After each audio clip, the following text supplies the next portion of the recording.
नमस्कार दोस्तों, आप सभी का स्वागत है आज एक नए वीडियो में। आज की वीडियो में हम आप लोग को क्लास 10th हमारा जो संस्कृत इसका चैप्टर नंबर 3 है जिसका नाम है अलस कथा, यानी इसमें जो है आलसियों की कहानी को सुनने वाले हैं। संपूर्ण हिंदी में आप सभी दोस्तों को समझाने वाले हैं। अगर आप लोग इस वीडियो को पूरा देख लेते हैं तो आपके बोर्ड एग्जाम में 5 मार्क्स फिक्स हो जाएगा। तो आप लोग वीडियो को शुरू से अंत तक देखिए, इसमें 5 मार्क्स आप सभी दोस्तों का फिक्स हो जाएगा। 3-4 मार्क्स का ऑब्जेक्टिव पूछा जाएगा और एक जो है इससे लघु उत्तरीय क्वेश्चन आ जाए जो कि हिंदी में पूछा जाता है। इसमें हम लाइन बाय लाइन सभी को अलस कथा कहानी को समझाने वाले, वो भी संपूर्ण हिंदी में आप सभी दोस्तों को समझाने वाले हैं। आप लोग इस चैनल पर पहली बार जुड़े हैं तो चैनल को सब्सक्राइब कर लीजिए और सबसे पहले वीडियो पाने के लिए ऑल पर दबा दीजिए। इस वीडियो को जो है अपने सभी दोस्तों के पास जरूर शेयर कर दीजिए। लाइक नहीं किए तो जरूर लाइक कीजिए। अंदर जो भी डाउट होता है जरूर कमेंट बॉक्स में लिख दीजिए, उसको जो है अगले वीडियो में सही करें।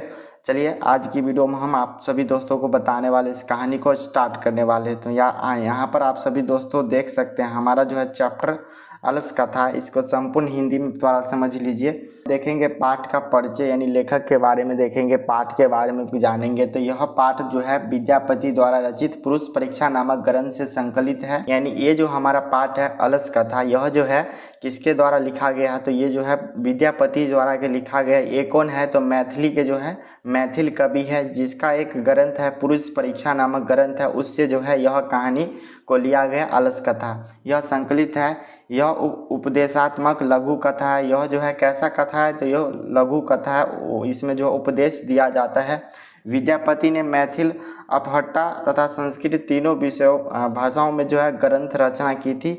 यहाँ पर जो हमारे विद्यापति जो है जी है, जो मैथिली कवि है, जो कि 3 भाषाओं में जो है क्या किए हैं? तो अपना रचना ग्रंथ किए हैं। पुरुष परीक्षा में धर्म, अर्थ, काम इत्यादि के बारे में जिक्र है, से संबंधित है। अनेक मनोरंजन कथाएं दी गई है। अलस कथा में आलसियों के निवारण की प्रेरणा दी गई है। इस पाठ में संसार की विचित्र गतिविधियों की भी क्या मिलता है? तो हमें परिचय मिलता है। तो ये जो हमारा पाठ का क्या हो जाता है? परिचय हो जाता है। इसमें जो हम इन सभी बातों को जानने वाले हैं। पर आप सभी दोस्तों के मन में एक प्रश्न आता होगा, यानी आलस, यानी अलस कथा हमारा चैप्टर का नाम है, यानी आलस का मतलब क्या हो जाए? कथा का मतलब आप सभी दोस्तों समझ सकते हैं कहानी, और आलस का मतलब क्या होता है? किसी भी काम को देर से करने या उसके करने से बचने को कहा जाता है। यानी आलस किसको बोलते हैं?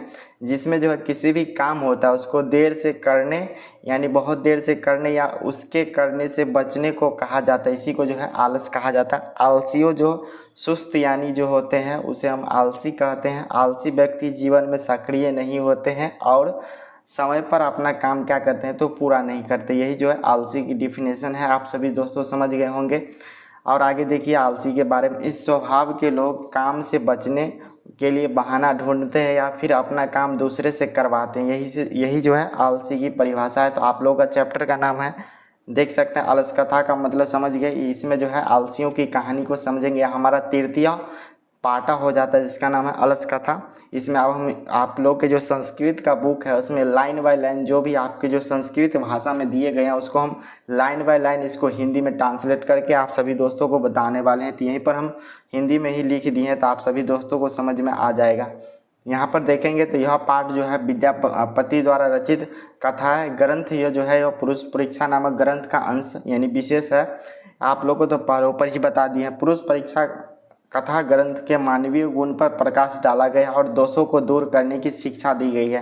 यानी जो है इस चैप्टर में आप सभी दोस्तों को बताने वाले इसके लेखक हो जाते हैं अलस कथा के विद्यापति जी। पहला ऑब्जेक्टिव आप सभी दोस्तों याद रखिए। दूसरा आपका ऑब्जेक्टिव बनेंगे यहाँ से, यह जो है अलस कथा कहाँ से लिया गया है? तो ये जो है पुरुष परीक्षा नामक ग्रंथ से लिया गया। इसमें जो है किसका दोष को वर्णन करता है? तो ये जो है मानवीय के गुणों और दोष का वर्णन करता है और इसमें हमें शिक्षा मिलता है दोष को दूर करने के लिए। तो यहाँ से 2-4 ऑब्जेक्टिव बने कि आप सभी दोस्तों को याद रखना, बहुत ज़्यादा इंपॉर्टेंट ऑब्जेक्टिव सब है। आगे देखेंगे विद्यापति लोकप्रिय मैथिल कवि है। आपके ऑब्जेक्टिव में पूछा जाएगा विद्यापति कौन है? तो लोकप्रिय मैथिल कवि है। यही नहीं तो पूछा जाएगा मिथिला के कवि कौन है? तो कौन थे? इस तरह पूछा जाएगा। पहले थे विद्यापति जी और उनके संस्कृत ग्रंथों के निर्माता भी विद्यापति जी थे और उन्होंने जो अनेक संस्कृत यानी बहुत सारे संस्कृत ग्रंथ का क्या किए हैं? तो खुद से राइट किए हैं, निर्माण किए हैं। कोई कौन किए हैं? तो विद्यापति जी किए हैं। उनकी विशेषता संस्कृत विषय में बहुत है, यानी उनकी जो विशेषता है वो जो है सबसे अधिक जो है किसी भाषा में है तो वो संस्कृत भाषा में है। प्रस्तुत पाठ में आलस दोष को दर्शाया गया है। इसे साबित करने के लिए व्यंग्यात्मक तथा प्रस्तुत किए गए हैं। नीतिकार लोग आलस को शत्रु मानते हैं। इससे देखिए बहुत सारे आप लोग के एग्जाम में ऑब्जेक्टिव बनेंगे तो ध्यान रखना है। पहले तो बनेंगे यह प्रस्तुत पाठ जो है किस दोष का वर्णन करता है, तो इसमें जो है आलस दोष का वर्णन करता है। ये जो है कहाँ के मंत्री मैथिली कवि हो जाएंगे विद्यापति। इन्होंने जो है अनेक जो है संस्कृत भाषाओं में ग्रंथ निर्माण किए हैं और उनकी जो है उनकी विशेषता जो है सबसे अधिक किस भाषा में है तो संस्कृत भाषा में है। और इसे साबित करने के लिए व्यंग्यात्मक तथा प्रस्तुत किए हैं। नीतिकार लोग आलस को क्या मानते हैं तो शत्रु मानते हैं। आपको ऑब्जेक्टिव में पूछे जाएंगे नीतिकार लोग जो है आलस को क्या मानते हैं तो शत्रु का मतलब दुश्मन हो जाता है आलस, तो ध्यान में रखना आप। चलिए हम इसको समझिए लाइन बाय लाइन, आप सभी दोस्तों को अच्छे से समझ में आ जाएगा। यहाँ पर देखेंगे मिथिला में विरसर नाम का एक मंत्री था। यहाँ से आप सभी को लाइन बाय लाइन सुनना है, ध्यान से सुनना है। यहाँ से बहुत सारे ऑब्जेक्टिव आप सभी के एग्जाम में फंसेंगे तो ध्यान से सुनना है। ये मिथिला कौन थे तो ये मिथिला में विरसर नाम का एक मंत्री था। आपको ऑब्जेक्टिव में पूछाएगा मिथिला का मंत्री कौन है तो यहाँ पर कौन हो जाएगा विरसर। यहीं पर पूछा जाए मिथिला के कवि कौन है तो विद्यापति जी हो जाएंगे। विरसर कहाँ के मंत्री है तो मिथिला के मंत्री है। इस तरह घुमा घुमा के ऑब्जेक्टिव बन सकते हैं, तो आप सभी को ध्यान में रखना है। वह स्वभाव से दानी और दयावान थे, यानी जो हमारे मिथिला के मंत्री थे उस समय के विरसर, ये जो कैसे थे स्वभाव से थे यह दानी और दयावान थे। यानी किसी पर क्या करते थे तो दान कर देते थे कुछ भी चीज़, और दयावान थे। वह संकटग्रस्त तथा अनाज लोगों को प्रतिदिन इच्छा भर भोजन देते थे। यानी इसमें बताया गया बुक के अनुसार, उस चैप्टर में लिखा गया वो जो है जो भी संकटग्रस्त लोग होते थे तथा अनाथ जो भी लोग होते थे उनको क्या करते थे तो प्रतिदिन जो है वहाँ पर उसको भोजन अपने इच्छा भर भोजन करवा देते थे। वह आलसियों को अन्न वस्त्र देते थे। वो सभी जो भी आलसी वहाँ पर भोजन करने के लिए आते थे उस आलसियों को जो यानी क्या थे अनाथ थे किसी संकट से ग्रस्त थे, सभी को तो इच्छा अनुसार भोजन करवाते थे। साथ साथ वहाँ पर आलसी लोग भी आ जाते थे तो उनको भी करवाते, साथ में उनको अन्न भी देते थे, गेहूँ चावल इस तरह के अन्न देते थे। फिर वस्त्र यानी उसके लिए कपड़ा भी देते थे। क्योंकि आगे समझिए इसमें ये जो हमारा क्योंकि यह संस्कृत का श्लोक है, इसका हिंदी नीचे लिखे हैं यहाँ पर समझिए। दुखी मनुष्य में पहला स्थान आलसियों का होता था। यानी जो भी उसमें आते थे उसके पास दुखी मनुष्य चाहे अनाथ मनुष्य, उसमें सबसे पहला स्थान किसी का होता था तो वो आलसियों लोग का होता था। इसकी मुख्य सिद्धांत भूखे रहना अच्छा है क्योंकि इसका एक ही सिद्धांत है, यानी भूखे रहना ही अच्छा, ये आलसियों का सिद्धांत है। लेकिन कोई काम नहीं करना है, अर्थात आलसियों लोग पेट की आग सह लेते हैं किंतु परिश्रम करना नहीं चाहते। यही जो है आलसियों की विशेषता है। तो आप सबको यहाँ से भी ऑब्जेक्टिव 2-3 ऑब्जेक्टिव बनेंगे, तो आप सभी दोस्तों को अच्छे से ध्यान रखना है। अब आगे देखिए, इसके बाद जो है आलसी व्यक्ति को वहाँ खूब धन लाभ सुनकर बहुत तो वहाँ पर बढ़े लोग जमा हो गए। यहाँ पर जब उस सभी आलसियों को पता चला, यहाँ पर फ्री में जो है मिथिला के मंत्री विरसर वो जो है फ्री में अनाथ लोग को, ये सभी लोगों को जो भी संकटग्रस्त लोग थे उन सभी को भोजन देते थे, खाना देते थे, कपड़ा वस्त्र ये सभी अन्न सब देते थे। तो उसमें जो है बहुत सारे लोग वहाँ पर अनाथ लोग भी जाते थे। तो उसी में जो है दो चार आलसी थे वो भी जो है क्या किए तो यहाँ पर उसको जो है काम करने में मन नहीं लगता, तो उसके साथ वो आलसी लोग भी क्या करते थे तो दिन प्रतिदिन वहाँ पर जाने लगे, रोज रोज जाकर वो भी क्या करने लगे तो जमा होकर वो सभी भी जो भी सभी को मिलता था उसको भी मिलना स्टार्ट हो गया। क्योंकि यहाँ पर समझिए सुविधाजनक स्थिति को देखकर सभी लोग प्राप्त करना चाहते हैं। यहाँ पर जो भी आलसी लोग होते हैं वो क्या करते हैं, जहाँ पर सुविधा मिले उस स्थिति को देखकर सभी लोग जो है जो भी मिल रहा है उसको क्या करना चाहते हैं तो प्राप्त करना चाहते हैं।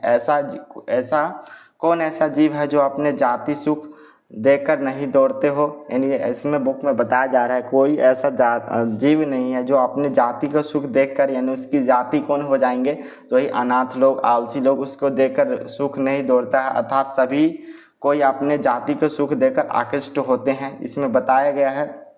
यहाँ से भी ऑब्जेक्टिव बनेंगे, आप सभी को ध्यान में रखना है। बाद में आलसियों को सुख देखकर धूर्त भी बनावटी आलस्य दिखाकर भोजन करने के लिए आ जाते थे। वहाँ पर उतने सारे लोग को जब भोजन रोज का रोज प्रतिदिन करवा ही रहे थे, वहीं पर वस्त्र कपड़ा सभी जो अन्न दे रहे थे, उसमें कुछ ऐसा आलसी सब भी थे जो कि बहुत ज़्यादा आलसी थे। उसमें धूर्त बनकर जो है आलसियों की बनावटी अपना चेहरा बनाकर जो है आलस्य दिखाकर भोजन करने के लिए वो भी आलसियों के बीच क्या कर देते तो पहुंच जाते थे। तो इससे जो है मिथिला के जो मंत्री थे इसके बीच आलसियों पर अधिक खर्चा देकर राजपुरुषों द्वारा विचार किया गया था। अब बहुत सारे आलसी एकाएक आ जाएंगे, थोड़ा कम पहले आते थे, लेकिन उस देखकर उस जो भी सुविधा मिलता था उसको देखकर बहुत सारे आलसी क्या हो जाते तो वहाँ पर पहुँच जाते हैं। तो इससे जो है अधिक वहाँ पर उसको पैसा खर्च होते थे। तो वहाँ पर राजपुरुष यानी राज के जो भी थे मंत्री हो, जो भी मंत्री लोग थे वो सभी विचार किए कि बुद्धिहीन पर दया करके स्वामी द्वारा केवल आलसियों की वस्तु दी जाती है। यानी क्या बोला, जो विचार किया गया, फिर जो बोला बुद्धि से हीन व्यक्ति पर दया करके स्वामी द्वारा केवल आलसियों ही वस्तु जाती है। वहाँ पर क्या हुआ, बहुत सारे आलसी लोग आने लगे। तो वहाँ पर जो भी अनाथ लोग थे वो सभी का भोजन नहीं मिल पाता। तो ये निर्णय के लिए कपट से आलसीहीन भी वस्तु पाते हैं और ये हमारे आलस्य है। तो ये सभी इस बुक में बताए जा रहे हैं। इसीलिए उन आलसियों की जांच की जाए। यानी सभी मिलकर जो भी वहाँ के राज के पुरुष थे, राज के मंत्री थे, राजा थे, सभी मिलकर निर्णय लिया कि अब क्या करना है। जो भी यहाँ पर आलसी आते हैं उसको हम जांच करेंगे, ये वास्तव में ये सभी धूर्त है या अनाथ है, ये सभी है या आलसी लोग यहाँ पर आते थे। तो वो क्या किए, अब जाँच किए। ऐसा विचार सोए अवस्था में आलसियों के घर में आग लगाकर जांचा जा सकता है। तो ये ऐसा बोला, जब जो है सभी आलसी खाना खाकर, सभी जो भी अनाथ लोग, धूर्त लोग सभी खाना खाकर जब रात को सो जाएंगे तो उस घर में क्या किए, आग लगाकर हम क्या करेंगे, इसकी जांच करेंगे, आलसियों की जांच करेंगे। तो यहाँ पर देखिए, इसके बाद जो है घर में लगे आग को देखते हुए सभी धूर्त लोग भागे। इसके बाद कुछ आलसी लोग भागे नहीं। जो बहुत ज़्यादा आलसी लोग थे और रात के समय आग इसीलिए लगाया गया था क्योंकि जो आलसी लोग रहेंगे वहीं पर रह जाएंगे, बाकी जो आलसी लोग नहीं रहेंगे वो सभी भाग जाएंगे। तो यही देखकर रात में आग लगा दिए। वहाँ पर जितने भी धूर्त लोग थे सभी लोग क्या किए, भाग गए। अब इसके बाद कुछ आलसी लोग वहाँ से भागे नहीं, यानी जो भी बहुत सारे लोग तो भागे, लेकिन दो चार ऐसा आलसी से जो कि वो आग लगने के बाद भी नहीं भागे थे। और सुनिए इसका क्या क्या ये सब आपस में बात कर रहे हैं, सुनिए। 4 व्यक्ति वहीं सोए थे तथा परस्पर बात कर रहे थे। यहाँ पर 4 ऐसा व्यक्ति था जो कि वहाँ से भागा नहीं, आग लगने के बावजूद भी वहाँ से भागा नहीं और वहाँ पर क्या कर रहे थे, आपस में चारों जो है बात कर रहे थे। एक ने कपड़े से मुंह ढककर बोला, यानी जो उसमें पहला आलसी था वो क्या किए, आग लगा था और अपने मुंह को कपड़े से ढककर बोला, अरे हल्ला कैसा है, यानी बोला यह कैसा हल्ला, ये पहला आलसी ने कहा। और दूसरा आलसी, सुनिए, दूसरा आलसी ने कहा, लगता है कि इस घर में आग लग गया। ये जो है दूसरा आलसी बोल रहा है। ये सभी आपस में ऐसे बात कर रहे हैं लेकिन घर से निकल नहीं रही है। और तीसरा आलसी ने कहा, कोई ऐसा धार्मिक नहीं है जो इस समय पानी से भीगे वस्त्र या चटाई से हम लोग को ढक दे। यानी तीसरे आलसी क्या बोला, ऐसा यहाँ पर कोई ऐसा धार्मिक व्यक्ति नहीं है जो कि इस पर हमें क्या करे, पानी दे, या नहीं तो भीगे हुए वस्त्र को हमारे ऊपर, या नहीं तो चटाई से हम लोग को क्या करे, ढक दे। चौथे आलसी ने कहा, अरे वचालो, बकबक करने वाले कितने बातें करते हो। यानी चौथे आलसी इस तरह बोले। यानी चारों आलसी जो है आपस में ऐसे ही बात कर रहे थे लेकिन घर में आग लगा था, इस तरह वो सभी नहीं भागे। तो ये जो है यहाँ पर इंटरेस्टिंग बात है। यहाँ पर आपके ऑब्जेक्टिव में पूछा जाएगा, पहला आलसी ने क्या कहा, तो पहला आलसी ने कहा यह कैसा हल्ला है। दूसरा ने कहा लगता है घर में आग लग गया। ऑब्जेक्टिव में बनेंगे तीसरा आलसी क्या बोला, तो बोला इसमें कोई ऐसा धार्मिक व्यक्ति नहीं है जो पानी डाल सके हम लोग के ऊपर। और चौथा आलसी क्या बोला, अरे वो चालो कितने बोलते हो। ये जो है ये 4 आलसी के ऑब्जेक्टिव बनेंगे, तो आप सभी को ध्यान में रखना है। उसके बाद चुपचाप क्यों नहीं रहते हो, इस तरह जो है चौथा आलसी बोले। फिर जो है तब चारों की आपसी बात सुनकर, यानी चारों जो है वहाँ से भाग नहीं रहे थे, चारों आपस में बात कर रहे थे। तो वहाँ पर जो भी लोग थे वहाँ पर उसकी बात सुनकर उसके ऊपर फैली हुई आग को देखकर नियोगी पुरुष की मृत्यु होने की भय से चारों आलसियों को जो है बाल पकड़कर जो है खींचते हुए बाहर निकाला। ये सभी जो है आपस में चारों बात कर रहे थे। तो वहाँ पर कुछ लोग थे, वही सब जो है ये सभी के बात सुनकर जो है वो सभी के क्या, आग को देखकर उसके नियोगी पुरुष की मृत्यु ना हो जाए, इस क्या किए, वहाँ मृत्यु कि भय से चारों आलसियों को क्या किया, उसके जो बाल होते हैं उसको पकड़ कर खींचते हुए क्या निकाले, तो बाहर निकाले। यहाँ पर आपके ऑब्जेक्टिव बनेंगे आलसियों को कैसा निकाला गया, तो उसके बाल को पकड़ कर यानी खींचते हुए बाहर निकाला गया। इस प्रकार जो है देखकर नियोगी पुरुष द्वारा कहा गया, यानी जो है वहाँ पर कहा गया, यानी इस तरह जब ये सभी बात कर रहे हैं तो उसको जो बाहर निकाले वो पुरुष द्वारा कहा गया है। यहाँ पर संस्कृत में श्लोक है, इसका हिंदी यहाँ पर समझिए। स्त्रियों का रक्षक पति होता है और बच्चों का रक्षक माँ होता है, लेकिन आलसियों का रक्षक दयावान पुरुष के अलावा संसार में और कोई नहीं होता है। यहाँ से बहुत सारे 3-4 ऑब्जेक्टिव बनेंगे, तो आप सभी को ध्यान में रखना है। यहाँ पर ऑब्जेक्टिव बनेंगे, स्त्रियों की रक्षक किसके द्वारा होता है, तो पति के द्वारा, और बच्चों का रक्षक किसके द्वारा होता है, ऑब्जेक्टिव में बनेंगे माता के द्वारा। और जो भी आलसी लोग होते हैं उसके रक्षक किसके द्वारा होता है, तो जो भी दयालु व्यक्ति होते हैं, दयावान पुरुष होता है, उसके अलावा होते हैं रक्षक। अलावा इस संसार में किसी के द्वारा जो है आलसी व्यक्तियों की क्या होते हैं, तो रक्षक नहीं होते हैं। और बाद में उन चारों को पहले से अधिक वस्तुओं द्वारा मंत्री द्वारा दी जाने लगी। व्यक्ति को जो है बहुत सारे धन पैसा ये सभी कपड़ा जो भी अन्न थे सभी उस चारों को दिए, मंत्री द्वारा जो है दे दिया गया। अब यहीं पर जो है आप सभी को यहाँ पर एक कहानी समाप्त होता है। तो आप लोग को यह कहानी समझने में बहुत ज़्यादा मज़ा आया होगा। ये बिल्कुल आसान कहानी था, इससे बहुत सारे ऑब्जेक्टिव बनेंगे। 4-5 ऑब्जेक्टिव आपके बोर्ड एग्जाम में सीधे सीधे देखने को मिलेंगे, और यहाँ से एक लघु उत्तरीय प्रश्न तो फिक्स है। तो आप सभी के लिए अब हम जो भी सब्जेक्टिव इसके है उसको बताते हैं। आप चलिए जो भी इंपॉर्टेंट सब्जेक्टिव क्वेश्चन है, इसमें 10 सब्जेक्टिव क्वेश्चन लेके आए हैं।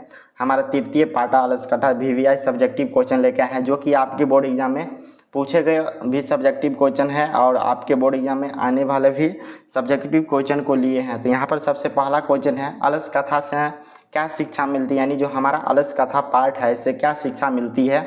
तो यहाँ पर लिखेंगे, उत्तर में लिखेंगे, मैथिली कवि विद्यापति द्वारा रचित पाठ अलस कथा में आलसियों के माध्यम से शिक्षा दी गई है, यानी शिक्षा दी गई है कि उनका भरण पोषण करुणाशील अर्थात दयावान के बिना संभव नहीं है। आलसियों का काम नहीं करते, ऐसी स्थिति में कोई दयावान ही क्या करेंगे, तो उसकी क्या करेंगे, तो व्यवस्था करते हैं। तो यहाँ पर आप सभी को इस तरह लिख देना है इसका सब्जेक्टिव क्वेश्चन का आंसर। अब आगे चलिए दूसरा नंबर हम क्वेश्चन देखते हैं। हमारा दूसरा नंबर क्वेश्चन है, आलसशाला में कर्मियों ने जो वहाँ के जो भी कार्मिकों थे उन्होंने आलसियों की परीक्षा कैसे ली, तो यहाँ पर उसको लिखना है। इसका उत्तर हम इस तरह लिखेंगे, अलसशाला में बहुत सारे बनावटी आलसी ग्रहण कर, बहुत सारे बनावटी यानी बनकर जो है आलसी क्या किए, वहाँ पर ग्रहण कर अन्न और वस्त्र प्राप्त करने लगे, वहाँ से जो है खाना खाने लगे, वो जो वस्त्र मिलता था वो लेने लगे, जिससे जो है अलसशाला का क्या हो गया, तो खर्चा बहुत ज़्यादा बढ़ गया। अधिक खर्चा देखकर वहाँ के कर्मियों ने आलसियों की परीक्षा लेने की बात कही। वही जो है घर में आग लगाकर जो है इस प्रकार आलसियों की परीक्षा ली गई। तो आप सभी को इस तरह जो है इस क्वेश्चन का आंसर को लिख देना है। अब हमारा तीसरा नंबर क्वेश्चन है, देख सकते हैं, अलसशाला के कार्मिकों ने आलसियों को आग से जो है कैसे और क्यों निकाला। यहाँ पर समझिए उस क्वेश्चन का आंसर देखते हैं। यहाँ पर अलसशाला में बनावटी आलसी ग्रहण कर लोग अन्न और वस्त्र ग्रहण करने लगे, तब वहाँ के कार्मिकों ने अलसशाला में आग लगा दी और वहाँ लगे आग को देखकर कृत्रिम आलसी भागे, यानी जो भी आलसी थे वो सभी क्या किए, और वहाँ से भाग गए। लेकिन जो है 4 ऐसा आलसी थे वहीं पर सोए रह गए। शोरगुल के बाद भी चारों आलसी सोए व्यवस्था में बातचीत कर रहे हैं, और वहाँ के कार्मिकों ने सोचा अगर इन्हें निकाला नहीं जाएगा तो यहीं पर क्या हो जाएगा, ये सभी जल जाएंगे। इसीलिए जो है अलसशाला में कार्मिकों ने चारों आलसियों को उनके केस यानी बाल पकड़कर जो है उसको क्या किया गया, तो बाहर किया गया। तो इस तरह आप सभी को लिख देना है। हमारा तीसरा क्वेश्चन का आंसर इस प्रकार होगा, पूछा गया था अलसशाला में कार्मिकों ने आलसियों के कैसे आग से निकाला और क्यों निकाला, तो यही कारण था निकालने का, नहीं तो वो वहीं पर जल जाता था और इसीलिए सभी को बाहर निकाल दिया गया। अब हमारा चौथा नंबर क्वेश्चन है, देख सकते हैं, अलसशाला में आग लगने पर क्या हुआ। यहाँ पर देखिए जब अलसशाला में जांच के लिए आग लगाया गया था तो वहाँ पर क्या हुआ था, इसका उत्तर लिखेंगे, अलसशाला में आग लगने पर जो है सभी धूर्त आलसी कृत्रिम आलसी वाले लोग भाग गए, लेकिन जो है 4 असली सोए हुए यानी 4 ऐसा असली आलसी था जो कि सोए हुए रह गए और आपस में बात कर रहे थे। फैली आग को देखकर नियोगी पुरुष उनकी दया आ गई और उन लोगों से सोचा कि अगर इन्हें नहीं निकाला जाएगा तो वहीं पर ये क्या हो जाएगा, जल जाएंगे। और तब उन्होंने चारों आलसियों को जो है बाल पकड़ के ऊपर बाहर निकाले। ये जो है रिपीट क्वेश्चन है।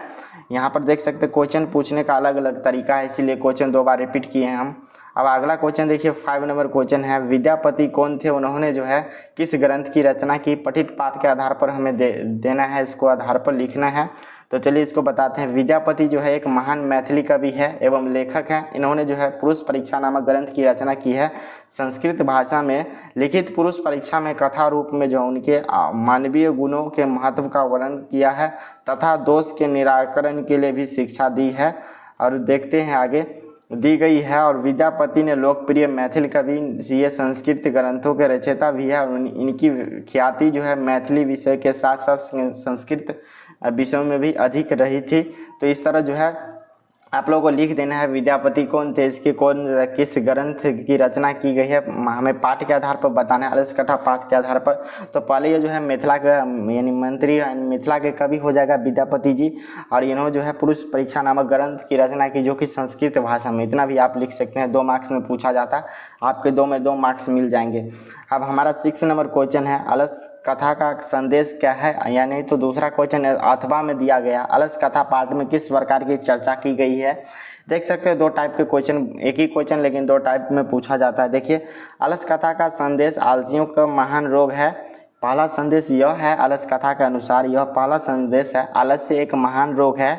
जीवन के विकास के लिए व्यक्ति का कर्मठ होना अति आवश्यक है। आलस शरीर में रहने वाले महान शत्रु है जिससे अपना परिवार का और समाज का विनाश अवश्य ही होता है। इस तरह जो है आलस कथा के अनुसार यही इस पाठ में संदेश दिया गया है। इसके ऊपर चर्चा करेंगे तो इस प्रकार हमें लिख देना है। यहाँ पर इस क्वेश्चन को आप सभी को समझ में आ गया होगा, आप लोग कॉपी में ज़रूर नोट कर लीजिए। अब 7 नंबर क्वेश्चन है, अलस कथा पाठ का 5 वाक्यों में परिचय देना, यानी हमारा जो ये पाठ है अलस कथा, इसको जो है 5 वाक्य में हमें लिखना है। इस तरह आपके सब्जेक्टिव पूछे जाते हैं, नहीं तो आप लोग क्वेश्चन बैंक देख सकते हैं किस तरह आप सभी के क्वेश्चन बनते हैं बोर्ड एग्जाम में। यह पाठ विद्यापति द्वारा रचित पुरुष परीक्षा नामक ग्रंथ से संकलित है, यानी लिया गया एक जो यह उपदेश यानी जो है यह उपदेशात्मक लघु कथा है। विद्यापति ने मैथिली, अवहट्टा तथा संस्कृत तीनों भाषाओं में ग्रंथ की रचना की है। पुरुष परीक्षा में धर्म, अर्थ, काम इत्यादि विषयों की क्या है संबंध है, अनेक मनोरंजन कथा दी गई। इस तरह जो है अलस कथा के 5 वाक्यों में आप सभी को इस तरह लिख देना है, तो 2 मार्क्स में पूछा जाएंगे, तो 2 मार्क्स आप सभी को मिल जाए। आगे भी है उसी का, अलस कथा में आलस के निवारण की प्रेरणा दी गई है। इस पाठ में संसार की विचित्र गतिविधियां का भी परिचय मिलता है, उसी क्वेश्चन का आंसर है। आप देखेंगे 8 नंबर हमारा क्वेश्चन है, चारों आलसियों के वार्तालाप उनके अपने शब्दों में लिखा, यानी जो है वहाँ पर आग लगने के बाद जो है 4 आलसी वहीं पर सोए थे, यानी वो जो है आपस में क्या बात कर रहे थे उसको लिखना है सब्जेक्टिव में। ये क्वेश्चन आप लोगों के लिए इम्पोर्टेंट है, पूछे जा सकते हैं, तो यह ध्यान में रखना है। चारों आलसी निश्चित ही अपने आस यानी आल सपना को दे सिद्धांत कर रहे थे। एक ने जो है यानी चारों आलसी जो है आपस में जो है क्या कर रहे थे, वार्तालाप कर रहे थे, निश्चित ही चारों वार्तालाप कर रहे थे। एक ने मुंह ढककर कहा, अरे यह कैसा हल्ला है। यहीं पर दूसरा आलसी ने कहा, लगता है इस घर में आग लग गया। तीसरा आलसी ने कहा, कोई यहाँ पर कोई धार्मिक व्यक्ति नहीं है जो इसके ऊपर पानी डाल सकते हैं या भीगे वस्त्र को ढक सकते हैं। चौथे आलसी ने कहा, अरे वह चालो कितने बात करते हैं, चुपचाप क्यों नहीं रहते। इसी तरह जो है आपके अगर सब्जेक्टिव में पूछा गया तो इस तरह आप लोग अपने शब्द के अनुसार लिख देंगे, अपने भाषा में लिखेंगे तो ज़्यादा मार्क्स मिलेंगे। तो यहाँ पर मार्क्स कटने की कम संभावना रहेंगे अगर अपने शब्दों में लिखेंगे। ज़्यादा मार्क्स का मतलब 2 मार्क्स में पूछा जाएगा, 3 मार्क्स नहीं मिलेगा, 2 ही मिलेगा। नहीं तो बुक का लैंग्वेज में लिखेंगे तो 1.5 मार्क्स मिलेगा। इस तरह आप लोग अपने लैंग्वेज में लिखने की कोशिश करना है सब्जेक्टिव क्वेश्चन का। तो चारों आलसी जो है इस तरह अपने जो है क्या कर रहे थे, परस्पर बात कर रहे थे। 9 नंबर हमारा क्वेश्चन है, विद्यापति कौन है, उन्होंने जो है किस ग्रंथ की रचना की तथा अलस कथा में जो है किसकी कहानी है। 6 वाक्यों में लिखी गई सेम क्वेश्चन है, देख सकते हैं। यहाँ पर पहले बोला था 5 वाक्य में, यहाँ पर 6 वाक्य में बोला जा रहा है। विद्यापति एक महान मैथिली कवि है। लेखक ने इन्हें पुरुष परीक्षा नामक ग्रंथ की रचना की है। संस्कृत भाषा में लिखित पुरुष परीक्षा के कथा रूप में जो है अनेक मानवीय गुण के महत्व का वर्णन किए हैं। दोष के निराकरण के लिए शिक्षा दी गई है। विद्यापति एक लोकप्रिय मैथिली कवि थे और यह संस्कृत ग्रंथ के रचयिता है। उनकी ख्याति संस्कृत विषयों में अत्यधिक है। इस तरह जो है आप सभी दोस्तों को लिख देना। 6 वाक्य में पूछा जाए, 7 में चाहे 5 में चाहे 2 में, तो इस तरह आप सभी को क्या करना है, तो लिख देना है सब्जेक्टिव क्वेश्चन में। अब आगे का क्वेश्चन देखेंगे। 10 नंबर हमारा क्वेश्चन है, लास्ट क्वेश्चन है। देखेंगे ये 2022 में पूछा गया क्वेश्चन है, हो सकता है आपके बोर्ड एग्जाम में भी आने की संभावना हो। अलस कथा पाठ की विशेषता का वर्णन कीजिए और अपने शब्दों में कीजिए। इस तरह ये क्वेश्चन आप लोग का है, इसमें लिखना है अलस कथा पाठ की विशेषता यह है कि यह पाठ हमें बताता है कि आलस्य मनुष्य का महान शत्रु है। परिश्रम से बड़ा कोई मित्र नहीं होता है। परिश्रमी व्यक्ति कभी दूसरे पर आश्रित नहीं होता, अतः आलस्य को त्याग कर परिश्रम करना चाहिए। ये जो है आलस कथा में चैप्टर में ये विशेषता जो है बताई गई है। तो आप सभी को इसको भी आपने कॉपी में ज़रूर नोट कर लीजिए। लोग आई होप आप सभी को ये जो भी हमारा स्टोरी बचा है, जो भी सब्जेक्टिव क्वेश्चन बताया, आप सभी दोस्तों को समझ में आ गया होगा। तो ये पूरा वीडियो को देखने के बाद जो है आप बोर्ड एग्जाम में जाएंगे या नहीं, तो आप लोग क्वेश्चन बैंक होगा, वहाँ से आप लोग देख सकते हैं सबका सब क्वेश्चन आपसे बन जाएगा। एक भी ऑब्जेक्टिव नहीं छूटेंगे, चाहे एक भी सब्जेक्टिव नहीं छूटने वाले हैं। आपके 5 मार्क्स हो जाएंगे इस चैप्टर से। चलिए, आप लोग इस चैनल पर पहली बार जुड़े थे, चैनल को सब्सक्राइब कर लीजिए और सबसे पहले वीडियो पाने के लिए ऑल पर दबा दीजिए। वीडियो को लाइक नहीं किए हैं तो ज़रूर लाइक कर लीजिए। उससे पहले आप लोग जो है संस्कृत चैप्टर 1 मंगलम और दूसरा चैप्टर हमारा पाटलिपुत्र वैभव है, इसके नहीं देखे हैं पूरा, के जो भी लाइन बाय लाइन करवा दिए हैं, जो भी था इसके सब्जेक्टिव करवा दिए, इसके ऑब्जेक्टिव करवा दिए, उसको नहीं देखे हैं तो उसका लिंक वीडियो के डिस्क्रिप्शन बॉक्स में डाल देंगे, आप सभी दोस्तों वहाँ से देख सकते हैं। तो इस वीडियो के अंदर जो भी डाउट होगा ज़रूर कमेंट बॉक्स में लिखिए और इस वीडियो को जो है अपने सभी दोस्तों के पास ज़रूर शेयर कर दीजिए। चलिए, आप सभी दोस्तों से आप मिलेंगे नेक्स्ट वीडियो में, तब तक आप लोग पढ़ाई कीजिए। जय हिंद।